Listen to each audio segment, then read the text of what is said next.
Assalamu alaikum. Welcome to our office and congratulations. Congratulations for completing your academic subjects that you attended the course for. I take this occasion to say a few words beyond the written speech I'm supposed to deliver. I feel it's a special privilege for me to get a chance to meet you and talk to you, and within an academic environment. That's where I spend all my life, academic environment. So I feel very comfortable there. So when I got this environment for me, the environment of academic pursuits, I thought I'll share some thoughts with you. First of all, congratulations, as I gave you already. But this, I extend this congratulations for another big reasons. Of all the courses people have attended in the past, you are a very privileged group of people who are participating in this course. You got something extra. While you are here, you saw something which is unique in the world. Young people of the country revolted. Rebellion. They want to see a new Bangladesh for themselves. And it happened right in front of your eyes. It's not textbook. It's not a video. It just happened in your neighborhood. You are witness to it in every second. So I'm sure lots of ideas pass through your mind. What would be your role in it? Would you be the one who stop it? Will you be the one to support it? Will you be the one to join it? Many options. And it's not easy options. Each one is very difficult options. But it gave you a challenge. What does it mean to be in armed services? How far this role extends? Where does it begin? Where does it end? So this was not pre-designed as a part of your coursework, but you got it. You'll remember it all your life. And these questions will bug you. What should be the role of army in a situation like what exactly happened in Bangladesh? You'll be debating, discussing, taking sides on it. It's very important. Because these young people are not politicians. They were not kind of pursuing some political goals. They just wanted to have a new country for themselves. This country was unbearable for them. And they felt it very strongly. And they showed it by giving their life for it, to create that opportunity. So this is a challenge, and I'm very happy that you could have in this course representative from ministries and also our guests from other countries. You're welcome. We're very happy that you could participate here and see the situation that took place in Bangladesh right when we were here. Army is not a new thing. It's as old as human being on this planet. It took shapes of different kinds. It has created own norms. But all the while we fight, we kill each other. And most of the time we do it in the name of peace. We want peace. That's the goal. That's why we sacrifice ourselves to achieve peace. It always bugged me as an individual. Why do you have to have war to have peace? Is this the only way to get to peace? But we commit ourselves in every day, in all our pronouncements, all our philosophies. We want peace. Peace inside the country, peace between the countries, peace globally. And you swear by the word peace. And then we prepare for war. I thought it's a big mismatch. We want peace, but prepare for war. Should it be something different? It's always worried me to find that something different. Our focus is in war as a preparation for build peace. I thought this very strange way of looking at things. And I want to share with you as an individual thoughts. I'm not saying this should be something, the policy of the state or anything, but I recommend that it should be the policy of the state. It should be the policy of the world. And since I get this occasion in a kind of academic environment, I thought this is a good chance for me to share with you. I find it extremely funny. Every government in the world has a defense ministry. Literally, it's a war ministry. That's where everything happens. There is no peace ministry. No. If your aim is peace, shouldn't you have a peace ministry? But instead, you have the war ministry. And you give everything to make it strong. Because your future, your country, your people need to protect themselves against attack.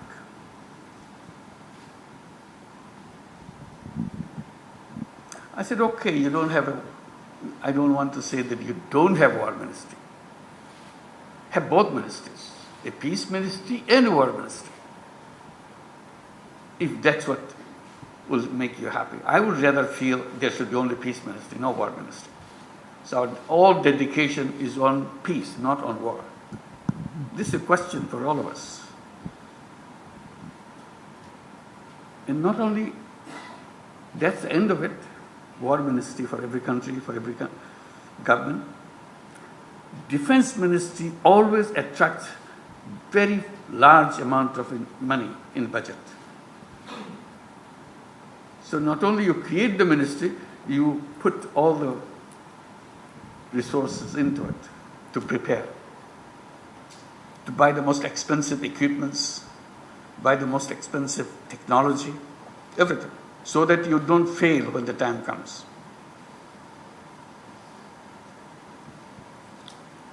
Poor peace ministry doesn't even exist. Forget about the budget allocation. If you have some idea about peace, you should have peace ministry and give some reasonable amount of resources so that you can pursue peace like you pursue war.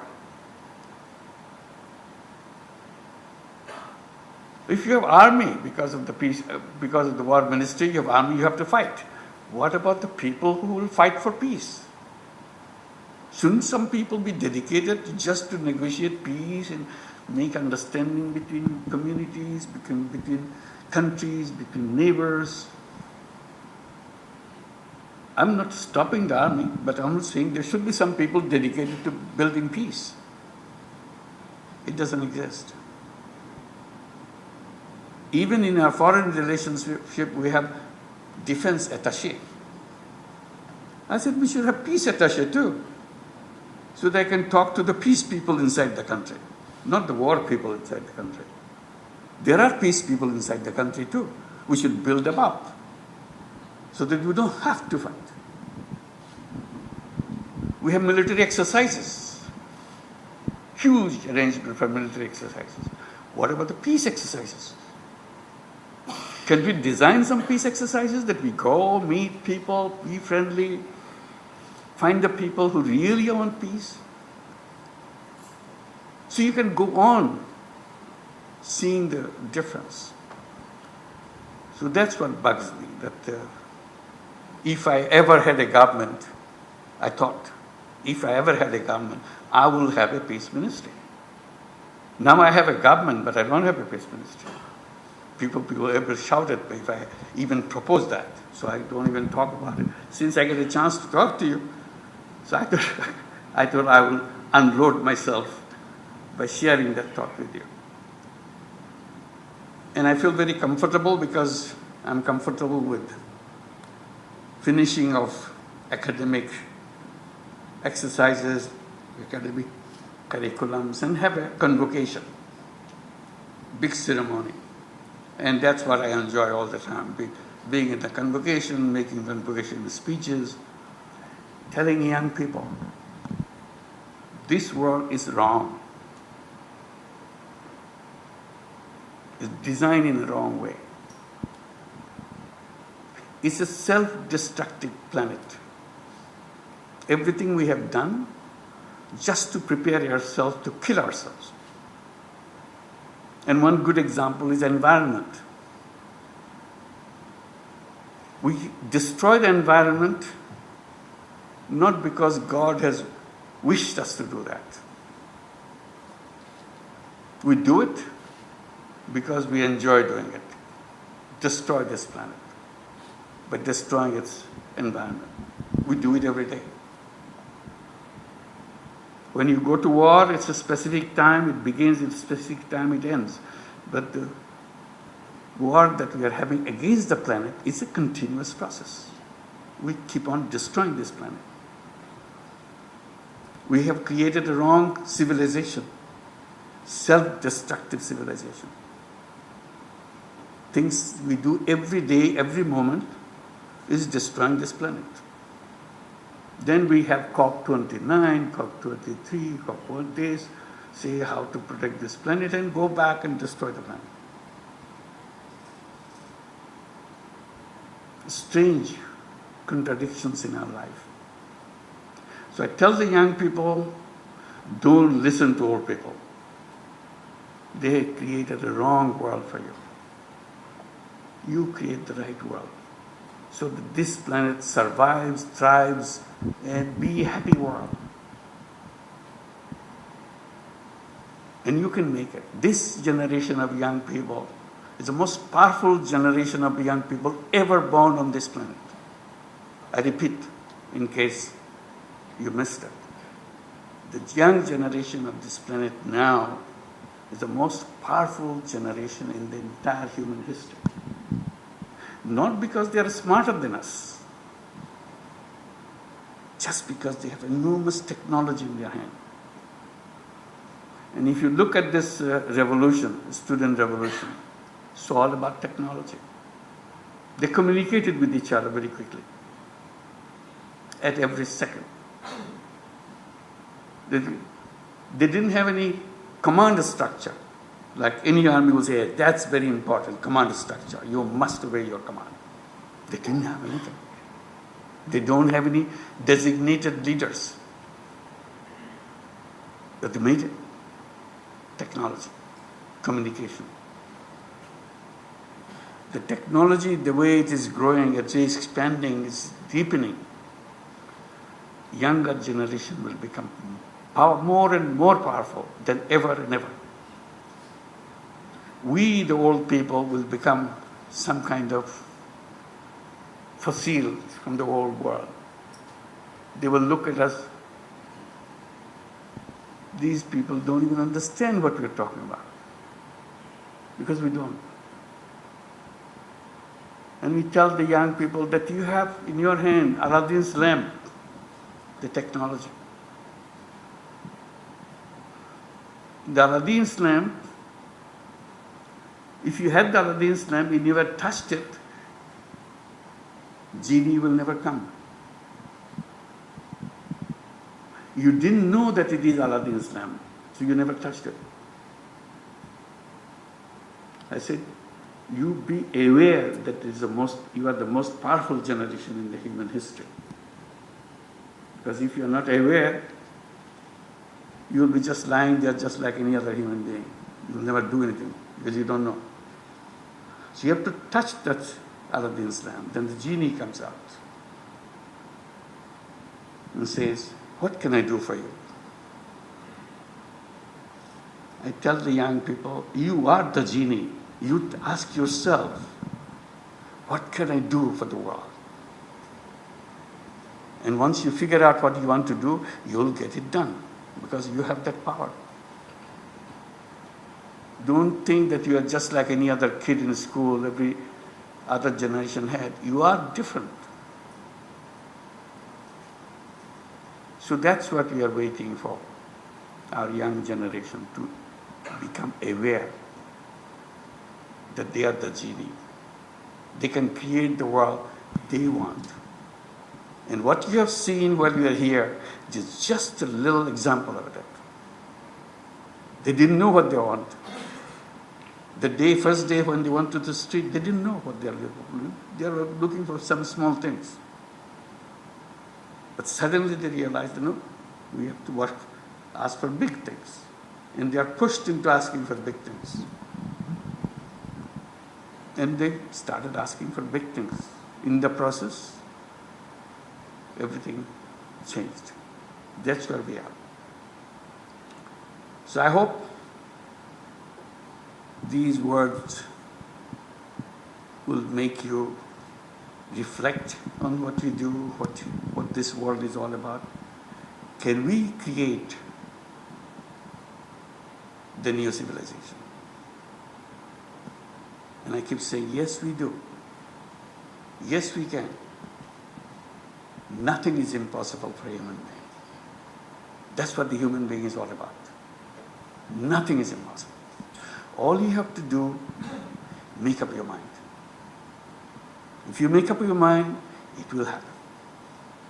So I keep encouraging, particularly the young people, make up your mind.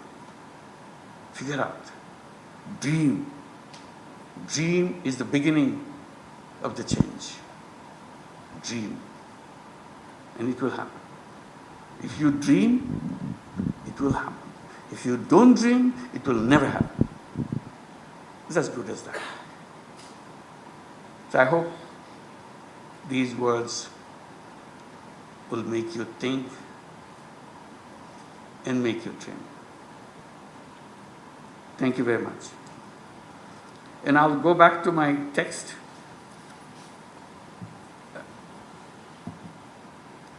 Bismillahirrahmanirrahim. Commandant, National Defense College, faculty, course members of National Defense Course, Armed Forces, ladies and gentlemen. Today I'm truly honored to welcome you at my office. At the very outset, I would like to express my deepest regards for our heroes of liberation war. I also acknowledge the students and the masses who made the ultimate sacrifice during the July-August 2024. Their courage and sacrifice have laid the foundation for the freedom we desire for us. Distinguished guests, Bangladesh stands as a testament to the potential of a nation committed to peace, prosperity, and progress. In an era marked by unprecedented challenges and opportunities, it is crucial to acknowledge that the world is even more complex and interconnected, where tides of geopolitics, economics, security, and technology are constantly evolving. In such a situation, no nation can adapt alone. Thus, the need for a collaborative approach, not only across borders, but also within the nation's security apparatus, bureaucracy, and agencies. It is thus important for the senior officials of the state's administration and national security to be educated on various cross-cutting national issues. I'm glad to know that NDC has been providing such higher education covering areas of national security, development, leadership, and policy making. I hope the year-long courses offered here to you, both national and international students, have enabled you to make a better understanding of national and multinational problem solving. I'm also very happy to note that this year 33 officers from the armed forces of 18 friendly countries have taken part in the National Defense Course. I believe this to be an acknowledgement of the quality of the education that NDC brings to bear. I congratulate the Commandant, faculty, as well as all members of NDC for this remarkable achievement. Dear course members, I extend my heartiest congratulations for your achievement in the professional careers as you are on the verge of completion of the courses. Your presence here today reinforces the principle that the nation's security and defense are not the sole responsibility of its military authority, but a shared responsibility involving the entire government and society. The military is fundamental to protect our democracy and national interests. I hope you will serve your country through promoting justice and emancipation for all. I would like to request you to continue your quest for knowledge, and I'm confident that through your leadership, you will provide fresh impetus to our quest for development. Dear course members from friendly countries, I especially congratulate you for participating in the National Defense Course in Bangladesh. I believe that you have passed a very enjoyable time and gathered valuable professional knowledge during your stay at the NDC. It is also important that you have added a wide spectrum of knowledge and experience and opinion during the course. It is expected that a sense of empathy and appreciation for Bangladesh has also grown in your heart, which will help you to act as our goodwill ambassadors at your respective countries. I hope that traditional Bangladeshi hospitality, friendship, and the bond of fraternity that you have grown shall sustain for long. Ladies and gentlemen, as you are aware, we are now going through an extraordinary time in Bangladesh. Such significant times require extraordinary people to rise above despite all obstacles and deliver. I hope that our Bangladeshi course members, upon return to their places of duty, comprehend this and use their newly found knowledge to rebuild Bangladesh as a nation of zero poverty, zero carbon emission, and zero unemployment. To conclude, I wish the continued success of National Defense College. I hope and wish that you will all end the course on a high note and continue your quest for knowledge in future days as well. Thank you very much.